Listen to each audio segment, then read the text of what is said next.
Hey guys, how you doing?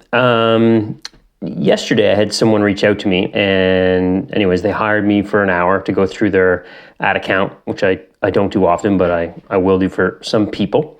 And their CPL's been just sliding, right? Like it's been going down, down, down, or actually it's going up, up, up, not really sliding, it's scaling. And it's stressing them out because everything works so well for so long, and then suddenly things are just kind of crashing for them. And they're really confused as to what's going on here. So we had some messages back and forth, and I said, if you want me to take a look at the account, we can do that. And I charge them an hourly consulting fee that I charge people to do Zoom calls and things like that.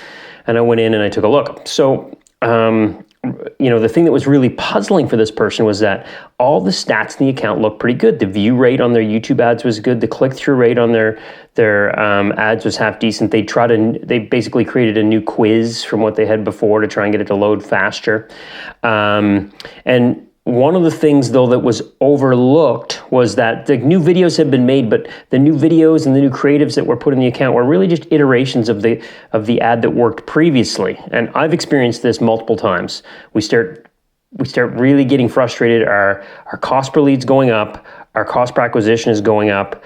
Our winning video doesn't seem to work anymore. We get a new actor to do it. We get a new voiceover to do it. We try a new slideshow, a new intro. It doesn't seem to work anymore. The view rate's there, the click-through rate's there, but the conversions don't come. And it's really confusing. And we can get stuck on this hamster wheel to the point where we can spend hundreds or thousands or even tens of thousands of dollars in some cases trying to solve the problem.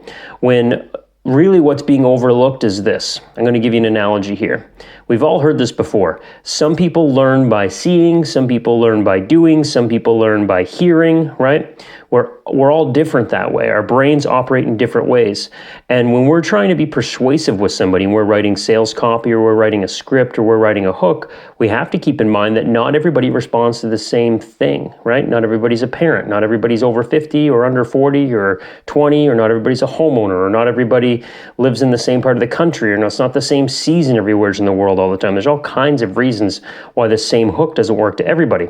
But as marketers, we treat everything almost as binary, like ones and zeros. We say, well, there's 2 million people in this audience, and I've only shown my video to 400,000 of them.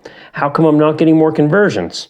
Well, that's pretty damn good. That means that that's 25% of that 2 million person audience almost saw the video, and you got great results out of it. Now, how are we going to get the other 75%? We may not be able to do it with the same hook. We may not be able to do it with the same script. So,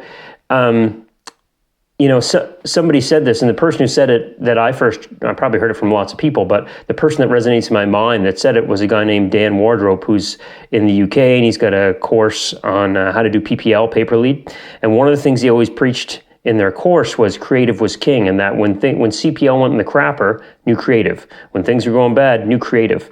And coming from a statistical background myself, really analytical from the stance of when I used to do SEO and things like this and marketing automation, I didn't always buy into that. But over the last few years, I've really strengthened my copywriting skills.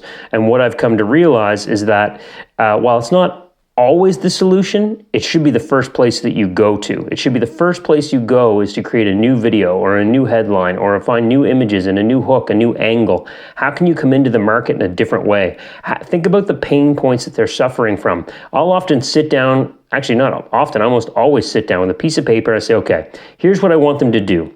I want them to finance a new car. I want them to complete our assessment to finance a new car. Why the hell would they want to do that? Well, they're looking for a car. Okay, well, that's one place. They need a car and they've been turned down somewhere. That's another one.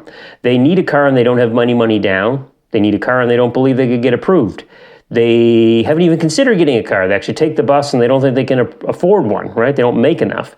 So think about all these objections and issues and things that come up that could be stopping them from doing the thing we want them to do, which is complete your assessment. And then start thinking about how you can create unique angles into the market. By that, I mean scripts, but like words that we're actually going to get our spokespeople or our voiceover artists or use AI software like Speechelo to read and create our scripts. And we're going to test those. And our feedback is going to be what's our view rate, what's our click-through rate, and then what's our conversion rate on our landing page. We're going to test these different scripts. Now, people can argue all they want that, well, like if you don't do it with a professional actor, if you don't do it with this, you're not going to get the best feedback. If you keep everything else equal, so like let's say you test 3 new scripts and you do them all with the same voiceover artist, or you do them all with AI voiceover, or you do them all slideshow, or all spokesperson, or all something, then you eliminate all the other bias that could skew the results of this test.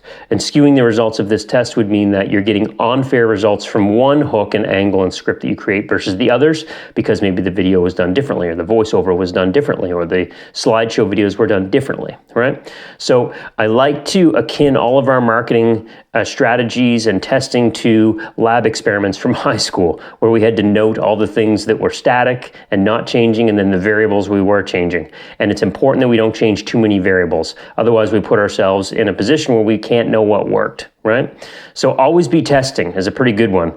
I always take it from the old movie ABC, Glengarry Glen Ross. Always be closing was Alec Baldwin's character told them when they were trying to sell real estate. And I'm a always be testing guy now in terms of YouTube ads and Google Display and native and things like that. So that's it for today. The takeaway from this not only is the story of if you find yourself in this place where you're stuck, what do you do? But always be testing new creative. Don't rest on your laurels, because your winning video, your winning hook, your winning angle right now will die out, right? I'm not saying it's happening today or next week, but it will die out. And it is not a good place to be when you're feeling anxious and panicky to have to come up with a new script and a new video that works today, tomorrow, like right away, to maintain results when you're under pressure like that. It's better to be working on it when everything's going great, because we don't have the constraints, the fears, all that stuff going on, and we're generally able to come up with more iterations of different videos and scripts when we're not in panic mode than when we are. So, a good little thing for you if you got a hole in your day today to do is grab a piece of paper or open up a mind map piece of software and start thinking about the states of minds of your prospects and the different things they're feeling and the different ways you can come at solving the problem that they perceive to have, or how you can bring up the problem they might have, right? And create a couple new videos to test, right? So we'll see you in the next video, and thanks for watching all of this one. And again, as always, subscribe below so you'll see all the new content as I put it out every week. Thanks. Bye for now.